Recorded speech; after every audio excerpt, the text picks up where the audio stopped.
Today's video is brought to you by Card Kingdom, and right now you can get this sweet Scoop Soldier sticker when you order over at cardkingdom.com. Just mention in your order notes that you want a Scoop Soldier sticker when you go to checkout. Hello everyone, it's Seth, probably better known as Saffron Olive, and it is time for a brand new series here on the channel, which is Commander Sleepers. So here's the idea for this series. You may not know, but in the old days, I used to buy a lot of Magic card collections off of Craigslist, and one of the things that happens when you buy random collections off Craigslist is eventually you just have a mass of cards that don't really do anything, bulk rares, tons of commons and uncommons. So I've recently been going through and slowly trying to sort all these cards, like probably a couple 100,000 cards. So I've been trying to sort all these cards, and I keep seeing cards that I'm like, wow, I didn't even realize this was a thing. I kind of want to try this in a Commander deck. And then it struck me that that might be a sweet series. So the idea of Commander Sleepers is to talk about a specific set and name a few cards that I think maybe should get another look in Commander, cards that at this point don't really see play. After making this list, I checked out EHDRec. All of these cards see play in 1% or less of Commander decks. So basically, completely unplayed at this point. But in the right deck, in the right situation, they might actually have some potential for the format. So that's the idea of the series, and our first set is Ice Age. So we're delving back to the very early years of Magic, but thankfully, Ice Age has some sweet cards that I think deserve a second look. So let's jump into it, talk about Commander Sleepers from Ice Age. Before we do, a super quick reminder, if you haven't already, it would be spectacular of you if you could take a second, click that subscribe button down at the bottom of your screen. It's a great way to support the channel and the site for free.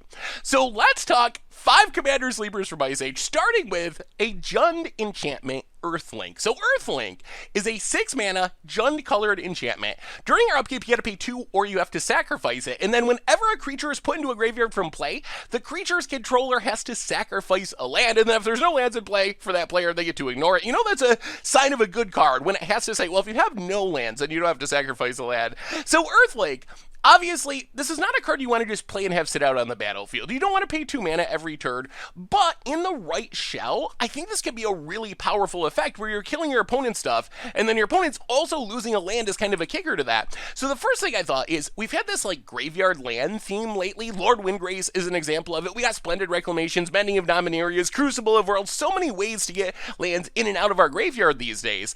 In a deck like that, that's actively built around putting lands in and out of the graveyard, Earthling seems very powerful because, like, sure, maybe some of your stuff dies and you have to sacrifice some lands, but you can get those back with Lord Windgraces and Crucibles and Splendid Reclamation, so it's not that big of a downside in a Lord Windgrace style deck. So that was thought number 1. Thought number 2 is you can play this kind of like a spell. Rather than just casting it and leaving it sit on the battlefield, you can get up to like 10-ish mana and do something where you just like play Earthling, and then you cast like a Blasphemous Act along with a Heroic Intervention to make your stuff indestructible, and the end result is basically going to be your opponent loses all their creatures, your opponents lose all or most of their lands, while you don't lose anything if you have Heroic Intervention going, and then all of a sudden that pay 2 or bury Earthlink thing on your upkeep, that becomes an upside, because after you wrath away your opponent's board and all of their lands thanks to Earthlink with something like Toxic Deluge or Blasphemous Act, then the next turn you just choose not to pay for Earthlink, it goes away, and you don't have to worry about maybe something going wrong in the future with your opponent wrathing you back or something. So I feel like this card actually has a lot of potential, and the fact that you basically get a kicker of having your opponent lose a land whenever you can kill one of their creatures is very powerful with cheap brass or in decks where you get lands in and out of your graveyard easily, like Lord Windgrace. So I'm not saying this should be like a staple in every deck or anything. I do think it's a card that deserves to be reconsidered for specific archetypes because it is very powerful and can turn into mass land destruction very quickly. Next on our list, we have Glacial Crevasses, and this card is actually pretty interesting to me. So one of the things that's happened recently in Commander, and the main reason this card deserves a second look, is we just got a ton of snow-covered matter stuff with Modern Horizons, which has made it so playing snow-covered lands is very in vogue right now in Commander. In fact, you could argue that snow-covered lands are strictly better than normal basic lands right now, and Glacial Crevasses really takes advantage of this. So it's a 3-mana enchantment that allows you to pay 0, so for free, you sacrifice a snow-covered mountain, and creatures deal no combat damage this turn. So basically, a repeatable fog at the cost of of a 3-mana enchantment and then sacrificing a snow-covered mountain.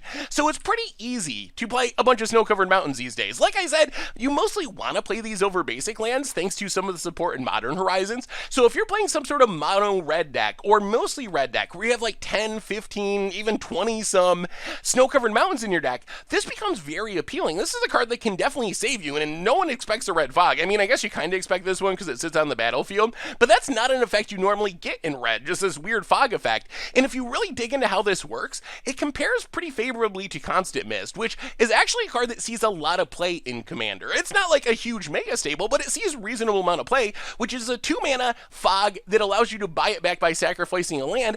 Glacier Crevasses, yes, you gotta pay more mana up front, it's 3 mana, but once it's on the battlefield, you can do this for free every single turn if you want to. And if you throw something like Crucible of Worlds into play, where you can keep getting back the mountain you sack, you can kind of just lock someone out of dealing combat damage, and you can do this during anyone's turn, so you can fizzle an attack at your opponent for like political favors if you want to. So I think thanks to Modern Horizons and the increasing popularity of snow-covered lands in Commander, this is a card that deserves to be reconsidered for the format. If you're playing a heavy red deck with a lot of snow-covered basic lands, I feel like this is something that I would consider for a lot of my decks. Obviously, if you're like 3 colors with a bunch of dual lands, it loses a lot of its appeal because you really need a bunch of snow-covered mountains to make it work. But in those mono red decks with a bunch of snow-covered mountains and your extra planar lenses and stuff, this card seems like it could be very, very strong and definitely playable in those archetypes.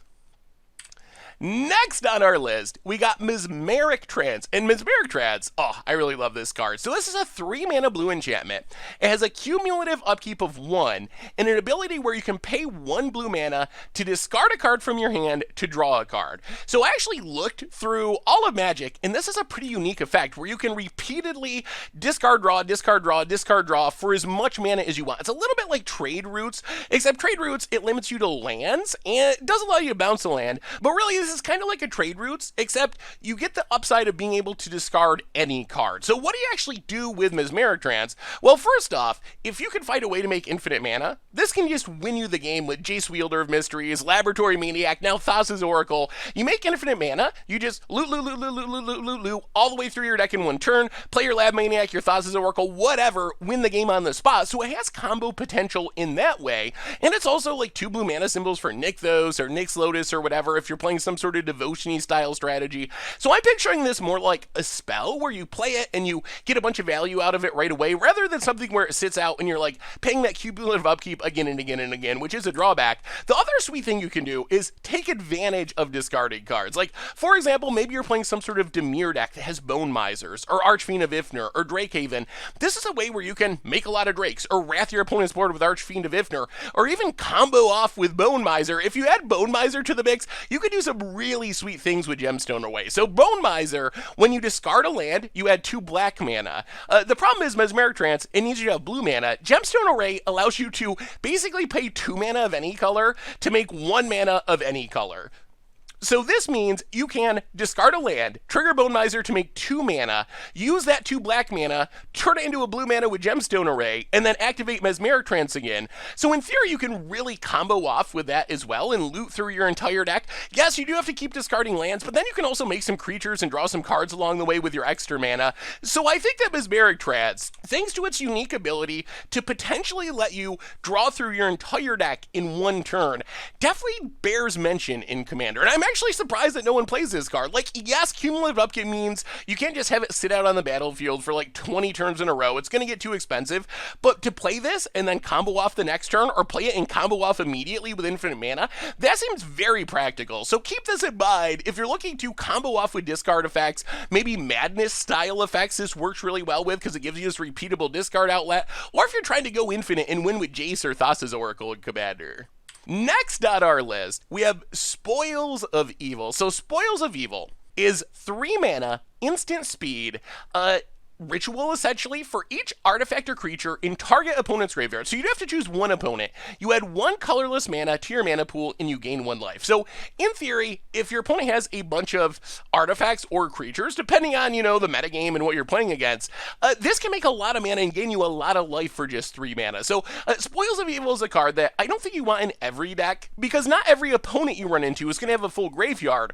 But if you are playing some sort of mill-based black strategy, a Phoenix God of Deception, for example, which is going to fill an opponent's graveyard really quickly, this all of a sudden becomes very appealing. Like, you use Phoenix and all your stuff to mill one opponent a bunch, then Spoils of the Vault is going to make you, 20, 30, some massive amount of colorless mana, and gain you a bunch of life to buff your life total. Also, Geth Lord of the Vault, Jilliv, Nephelia Scourge, all of these cards that are milling your opponent as part of the game plan could definitely take advantage of Spoils of the Vault, and then, plus, you can use that colorless mana to win the game. Like, if you're playing one of those mill decks, then you can cast like a massive Mind Grind to mill out someone completely, or a massive Exsanguinate to drain the table out of the game. So while I don't think you could just play this in any deck, and you do need to be some sort of mill-based strategy to really make it work, in those decks, Spoils of the Vault can really shine and be very, very powerful, and I think it should be maybe even a staple in that style of deck. If you're playing a Phoenix mill deck or a Geth deck or whatever,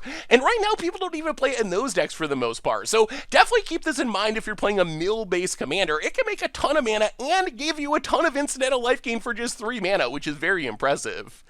Last on our list, we have a green card, Forgotten Lore. So Forgotten Lore, I don't think this card is busted. I don't think this is a staple, but it is the kind of card that I love in Commander, and I feel like deserves more play in the format. So it is 1 mana, and target opponent chooses a card in your graveyard. You can pay a green to make your opponent choose a different card, and then you put the last card into your hand. So essentially, this is kind of a regrowth with a twist. The thing I love about Forgotten Lore, yes, it's 1 mana cheaper than regrowth, which is nice. The downside is you don't necessarily get the card that you want, but we're playing Commander. We're playing a political format. Think of playing a game where you're dealing with an archenemy. You have one opponent that's running away with the game, and you need a certain card from your graveyard, maybe a Wrath or a removal spell to stop them. There's a very good chance that you're going to be like, hey, Tomer, if I cast this, will you give me back my Wrath so we can deal with this opponent's board? Tomer's always going to say yes to that. Like, that's how you could parlay this card in Commander, is by playing the political element of it. So this is like a regrowth that has more Commander flavor to it, in my opinion. Yes, maybe you're the archenemy and you're not going to get a good card out of it, and that's horrible, but this is a card that adds that fun political element to the game, and I think for that reason, it's a card that's in the spirit of the format and is pretty effective at what it does. Like, you can't get cheaper than 1 mana for a regrowth effect, really. So I feel like this is a card that, because of how Commander works and the political aspects of it, I'm going to start playing it in more decks in that regrowth slot, just because even though it might not technically be better than regrowth, I love what this does in the game, and with some politicking, it actually can be better than regrowth, because you're going to get the card you want for just 1 mana if your politics game is on point. Anyway, that brings us to the end of our Commander sleepers from Ice Age. So what do you think about these cards? Do any of them deserve more play in Commander? What decks can they go in? Are there any other Ice Age cards that are kind of below the radar that deserve another look in Commander? Let me know in the comments. Also, let me know what you think about this series. Do you want to see more Commander sleepers for more sets moving forward? Let me know in the comments. Thank you so much for watching. I hope you all enjoyed it, and I will talk to you soon. Thanks for watching the video. If you enjoyed it, help us out by clicking that like button down below. And to keep up on all the latest and greatest, click that subscribe button. And don't forget to hit that bell icon to get alerts whenever we have new videos. And if you want to, check out some of our other sweet videos here and here.